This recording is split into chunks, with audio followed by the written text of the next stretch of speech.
Bismillahirrahmanirrahim. Honorable Speaker of the House of Councillors, Honorable Ministers, fellow parliamentarians, members of national and international organizations, distinguished guests, ladies and gentlemen, Assalamu alaikum and a very good morning. First, let me say how pleased I am to be here with you today.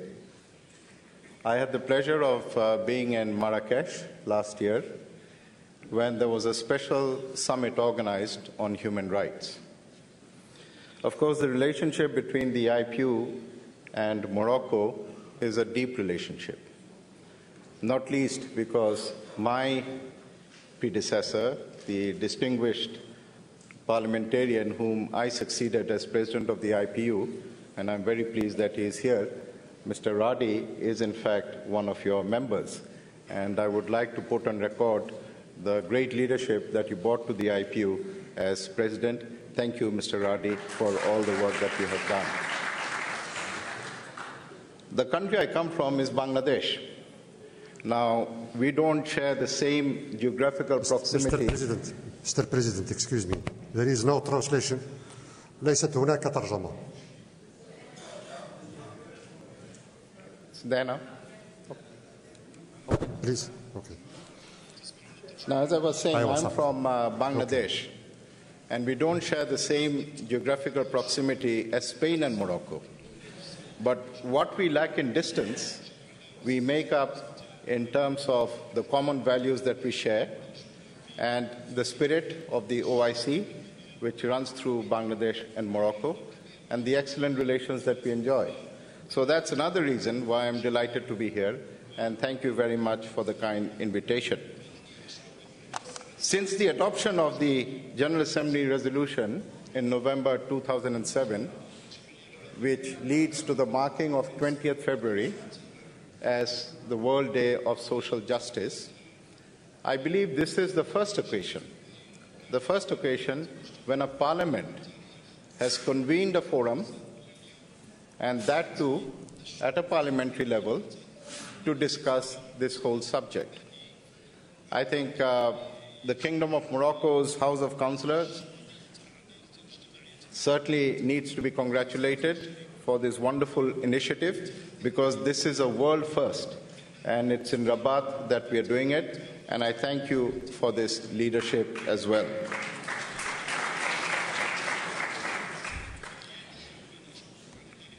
Last year, 2015, has been one of the most important years in the 70-year history of the UN. It started off with the Sendai Framework for Disaster Risk Reduction that was adopted in Sendai, Japan. Then we had the Sustainable Development Goals, which were adopted in New York in September. And then in December, we had the Climate Change Agreement in Paris. Now, what is important is not that we have agreements. What is more important is the fact that world leaders were able to come together, bridge the differences that they have, and share a common vision, a very aspirational vision of leaving no one behind. This is the first time that the world leaders have shown the political will and commitment to be able to come together. Now, the question that I have is, if the heads of government are able to find common ground, are able to chart a common course for the future, we as parliamentarians should be able to go one better and deliver and implement that vision. And this is the challenge that we have in front of us. We also need to see the linkages between the three UN processes. Risk reduction has an impact on sustainable development. Disasters are caused by climate change. So at the end of the day, this is one agenda that we have to grapple with. Now, it is also a matter of particular note, I think, that parliamentarians, and that includes you in the House of Councillors, have a much more higher profile and recognition internationally than they've ever had before. whenever international processes were concluded, we heard of civil society, we heard of the media, we heard of the private sector. The parliamentarian voice wasn't always there. Now we have that recognition. And with that recognition comes responsibility. And with that responsibility, the opportunity to act. So recognition by itself, we cannot only consider. Now that we have that recognition, we have a responsibility and a duty to act. And this is also an important opportunity. Now, of course, the clock on the 2030, Agenda 2030, as we say, has started to tick from the 1st of January. This is the year when the implementation process starts. This is when we move from advocacy to implementation. So it is very timely that we are having this summit, this forum that has been organized here. And social justice is really at the heart of this new agenda that we have. You know, people talk to you and they will tell you that there are many differences between the MDGs, the Millennium Development Goals, and the Sustainable Development Goals. Of course, there are obvious differences. The MDGs only apply to developing countries. The Sustainable Development Goals apply to developed as well as developing countries. But there is also an important qualitative difference. MDGs were about quantity, about statistics, about reducing child mortality, reducing infant mortality, reducing poverty by half. SDGs are much more aspirational. If MDGs were quantitative, SDGs are qualitative. It says no one is going to be left behind. That is very challenging. That is very aspirational. It talks for the first time about peace and inclusive societies, which is at the heart of social justice. How can you have peace? How can you have inclusive societies if there is no social justice? It talks about institutions. So that is the qualitative dimension of the SDGs, and that is what we are facing. So in a way, the General Assembly resolution of November 2007 was a very visionary resolution. It talked about a new world order, it talked about development, it talked about human dignity, human rights, and now we have the SDGs which capture those very elements that the UN General Assembly resolution talked about. So that's important for us to keep in mind. Now it's no longer just a resolution, it is part and parcel of the Sustainable Development Goals, in particular Goal 16, which talks about peaceful, inclusive societies. So I think that's something that we must remember. Now, the global economy has registered growth, but we measure growth in terms of GDP. But that is not the only measure. We have to think of sustainability. We have to think of human well-being. We have to think of human dignity and human rights. And without that, we cannot think about development.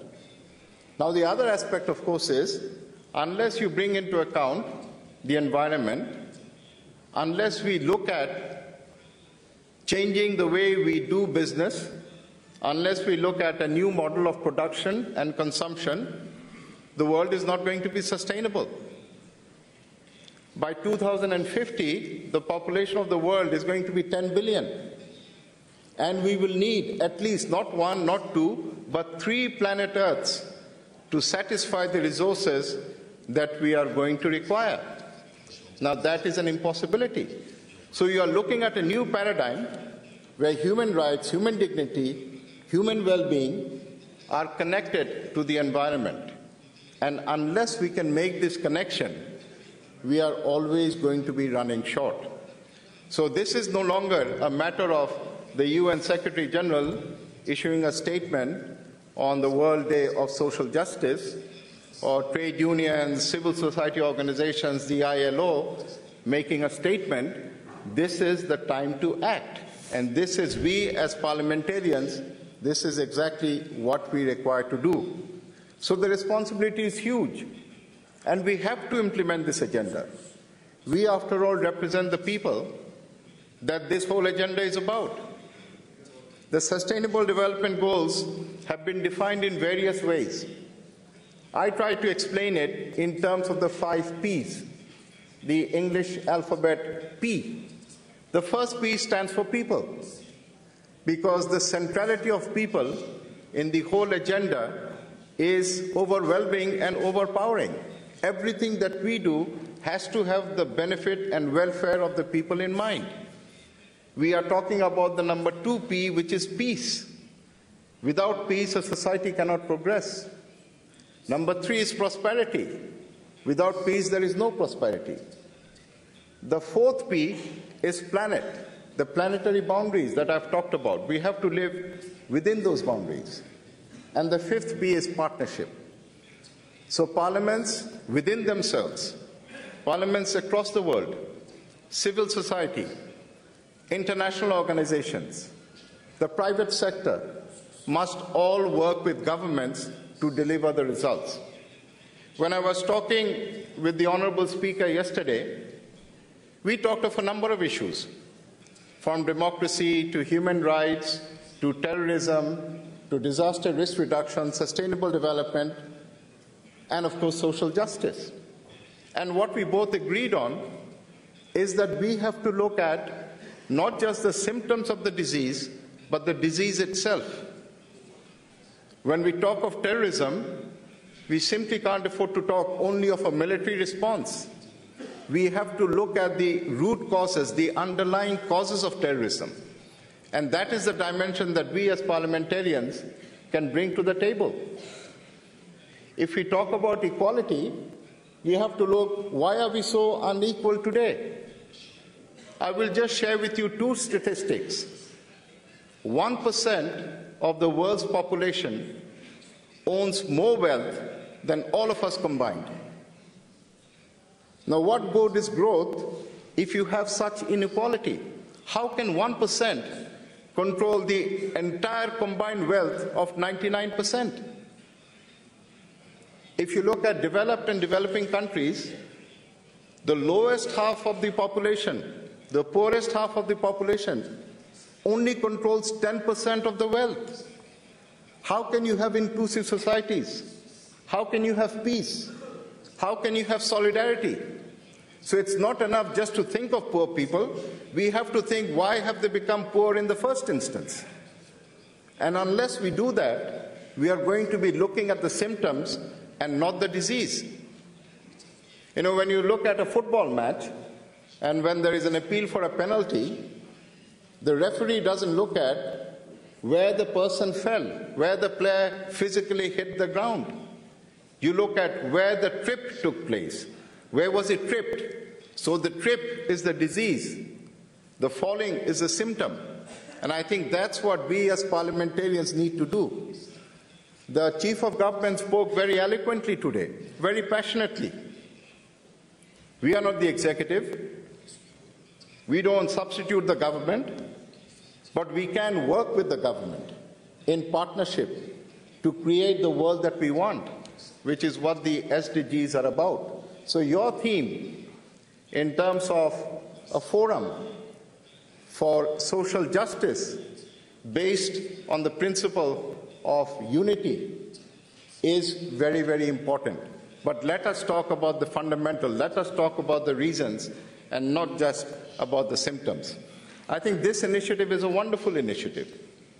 I hope other parliaments in their own regions will have similar forums, because this is what we as parliamentarians can do. This is what we as parliamentarians can add value in. And let me end by assuring you that the IPU, the World Organization of Parliaments, stands in solidarity with the Parliament of Morocco, the people of Morocco, in your quest to build the future that the people deserve and the future that you would like to give to them. Thank you very much for inviting me.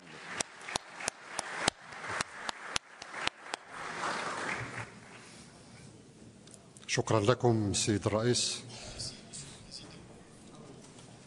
والآن حضرات السيدات والسادة المحترمين أدعوكم للاستماع إلى رسالة السيد الأمين العام للأمم المتحدة بان كي مون الموجهة لهذا المنتدى والتي سيتلوها السيد فيليب بوانسول المنسق المقيم للأمم المتحدة بالمملكة المغربية.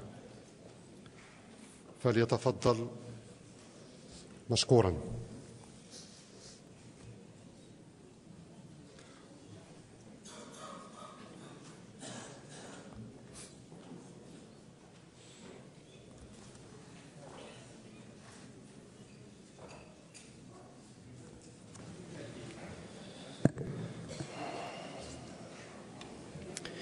Monsieur le Président de la Chambre des représentants, Monsieur le chef du gouvernement, Messieurs et Mesdames les présidents des institutions constitutionnelles, Mesdames et Messieurs les membres du gouvernement, Monsieur l'ancien président du gouvernement de l'Espagne, honorables invités. C'est un honneur pour moi de me trouver aujourd'hui avec vous pour partager avec vous le message qui a été préparé par le secrétaire général de l'Organisation des Nations Unies pour les participants à ce forum. Je cite. Message destiné aux participants au forum parlementaire sur la justice sociale, Rabat, 19 et 20 février 2016. Je remercie la Chambre des conseillers du Royaume du Maroc d'avoir organisé le forum qui nous réunit aujourd'hui à l'occasion de la Journée mondiale de la justice sociale et d'avoir invité l'Organisation des Nations Unies à y participer. La justice sociale a toujours été au cœur de la mission de l'ONU, qui est, plus généralement, d'agir en faveur du développement et de la dignité des êtres humains. La Journée mondiale de la justice sociale fait découvrir la puissance de la solidarité mondiale pour ce qui est de promouvoir les chances de chacun. Le programme de développement durable à l'horizon 2030, qui vise à mettre fin à la pauvreté et aux inégalités et à favoriser la paix, la sécurité et la bonne gouvernance, offre un remarquable cadre pour faire progresser la justice sociale. Les 17 objectifs de développement durable qu'il comprend sont intégrés et se renforcent mutuellement. Leur but ultime est de permettre à tous les êtres humains de réaliser leur potentiel dans la dignité et dans les conditions d'égalité. L'objectif 10 porte expressément sur la réduction des inégalités dans les pays et d'un pays à l'autre. L'objectif 5 est de parvenir à l'égalité des sexes et à l'autonomisation de toutes les femmes et les filles, sans quoi il n'y a pas de justice sociale. Par leurs différentes fonctions, les parlements ont un rôle décisif à jouer dans l'action entreprise en vue d'atteindre les objectifs de développement durable et la justice sociale pour tous. Premièrement, c'est à eux qu'il incombe d'adopter, amender et appliquer les lois conformes aux principes de la justice sociale. Le droit international des droits de l'homme donne une importance particulière aux mesures législatives considérées comme un instrument de la réalisation des droits économiques, sociaux et culturels.